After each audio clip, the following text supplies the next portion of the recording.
Hi, I'm Allison Fraser from Pathfinder Health, and I'm speaking with Dr. Paul Patterson, who is our developmental and behavioral pediatrician. Hi, Paul. Hi, good morning. How are you? I'm great, thanks. And today we'll be discussing his article, Sleep Basics for Parents.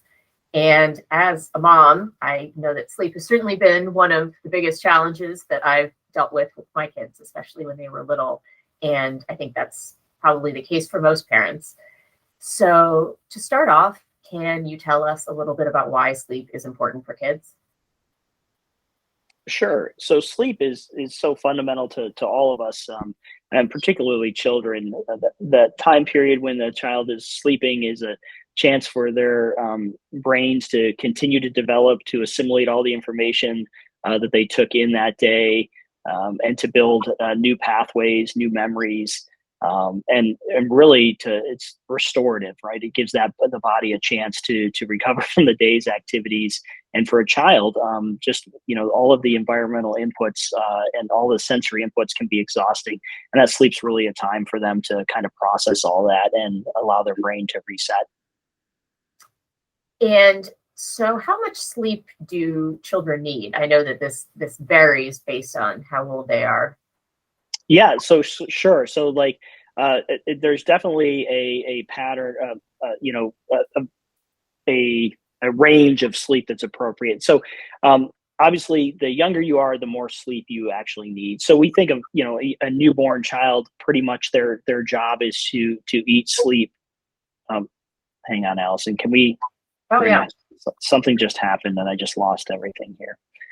Okay, so I'm going to restart that answer. So, how much sleep does a child need?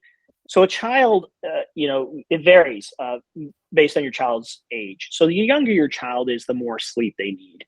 And we think about as a newborn's job is really to eat and sleep. And so, um, from 0 to 4 months of age, we expect up to almost 18 hours of sleep per day. And there'll be brief awake periods when a child's feeding and kind of engaging with their parent and the environment around them. But by and large, a lot of their day and night is sleep, between 16 and 18 hours. Now, as your child gets a little bit older, from 4 months on to about a year of age, we expect that to maybe go down a little bit, but the range is a little bit wider. So we say 12 to 18 hours. But again, it's going to be a little bit more toward that 18-hour mark, 16 to 18 hours that a child will sleep in their first year of life. And then it continues to go down as a child does what we call sleep consolidation. So when we think about a newborn, they kind of sleep throughout the day and night. They wake up, they feed, and then they go back to sleep. So they might sleep for 2 or 3 hours at a time, wake up and feed for 30 minutes to an hour, and then go back to sleep for 3 hours. And that pattern repeats in a 24-hour cycle. As a child gets older, that sleep begins to consolidate, and we think of it as getting closer to adult sleep, where we go to bed in the evening and we sleep through the night, and then we wake up in the morning and that's it. We don't nap. But that progression takes a while. And so, as I was saying, 4 to 12 months, we expect, between 12 and 18 hours of sleep. 1 to 2 years of age, in our toddlers, we expect, that sleep consolidation to begin to happen. They're probably taking daytime nap, but they're sleeping through the night. That's 11 to 14 hours. And then 2 to 5 year olds drops to 10 to 13 hours of sleep per night. And then obviously, as we get into our, older children and adolescents, 6 to 12 year olds require about 9 to 12 hours of sleep. So two things really happen. That sleep is consolidated more into the nighttime sleep. We start dropping naps, and the duration over a 24-hour period decreases as your child ages. And so the big question, what are some of the reasons why a child might either have trouble sleeping or not sleep through the night? Well, so there can be a lot of reasons a child has trouble sleeping or doesn't sleep through the night. The first might be just typical development. We wouldn't expect your 2-month-old to sleep through the night, nor would it really be safe for your 2-month-old to go, possibly that long without feeding. So again, as a child grows, that sleep starts to consolidate into a longer single period of time. So the first thing we want to say is a child not sleeping when you think they should be sleeping, or having trouble sleeping, or waking frequently, might be typical development. The other reason that children may not sleep as they get older can be there can be a whole host of behavioral issues associated with that. So there can be a sleep onset association is a very common one in children. An example of that would be if you lay down with your child every night to put them to bed and you're in bed with them to fall asleep, then their association with falling asleep is having a parent next to them in bed. And then that becomes kind of hard for them to then fall asleep independently if somebody's not in bed next to them or holding their hand, and while they're in the crib. So there can be a behavioral aspect to it, and children like that routine and predictability. And so one of the things that we can do to help with children going to sleep is establishing a good nighttime routine that's predictable and follows the same pattern every night. What about, we hear a lot about sleep regressions. That's something parents talk about a lot. Can you tell us about those? Sure. So sleep regressions are very common throughout a child's lifespan. We expect children to sometimes have sleep resistance as they're growing, and some of these sleep consolidations happen. There are various ages at which sleep regressions can happen. And we reference a lot of those in the article in more detail. But a very common sleep regression can be in a toddler who is trying to assert some independence, and the bedtime refusal is not because they're not tired, but it's just because they want to assert some independence and say, I don't want to go to sleep right now. At other point in time, the sleep regression that we see can actually be a child who's overly tired and just has so much trouble self-regulating that they have trouble falling asleep because they're overly tired. So there's a whole multitude of reasons that sleep regression happens, and there's a various points in your child's lifespan that you'll see these sleep regressions. But they typically resolve on their own without a lot of interventions, though they can last several weeks.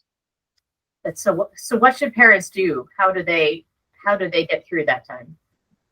Yeah, so sticking to that consistent routine. And so when having a good bedtime routine for your child that is predictable and kind of follows the same pattern is one of the best things we can do. Sometimes you'll hear a more technical term for it called sleep hygiene. And all that means is we want to follow this pattern every night for a child. And it can be very simple. It could be, after dinner, we then maybe take a bath, and after bath time, we read a book together, and then after that, the child is placed in their bed and goes to bed. So it can be as simple as following kind of that routine. We want to avoid some things. So highly stimulating activities right before bed are not ideal. So playing tag or chasing each other around the house right before bedtime is not one of those relaxing activities like reading a book. Screen time is also, very associated with delaying the sleep onset because it's stimulating. The light from the screen and just whatever you're watching can be very stimulating. The same with for older kids playing video games and whatnot. All of those things kind of go against getting your body ready for sleep. Whereas the more calming, relaxing activities are telling your body, okay, we're getting ready for sleep. So following those predictable routines every day is helpful for a child because it's signaling their body, even subconsciously, that okay, these things are happening, and I'm moving toward the time when I should be getting sleepy, and I should fall asleep. So that bedtime routine is really critical. It doesn't have to happen at the exact same time. It's more about the pattern of the events than it is a rigid bedtime. Obviously, around the same time every night is ideal, but shifting a half hour or 15 or 10 minutes is not the end of the world and is totally reasonable. Do you have any other pieces of advice for parents who are looking to help their children sleep better? So there's an investment up front. And so when we have children that have sleep resistance or have sleep regression, or have a sleep onset associations, such as having a parent sleep with them, there's an investment up front by the parent where we don't fix these problems overnight, and they don't just resolve overnight. And so it's an effort that can take, weeks to establish a good bedtime routine, to continue that routine through a sleep regression, and stay with it. And so like this can go on for a week or two, or more, but staying with that consistent bedtime routine is ultimately building this healthy sleep habit for your child, and ultimately for you, because your child will have these healthy sleep habits, will be willing to go to bed on time, will be able to fall asleep and stay asleep throughout the night.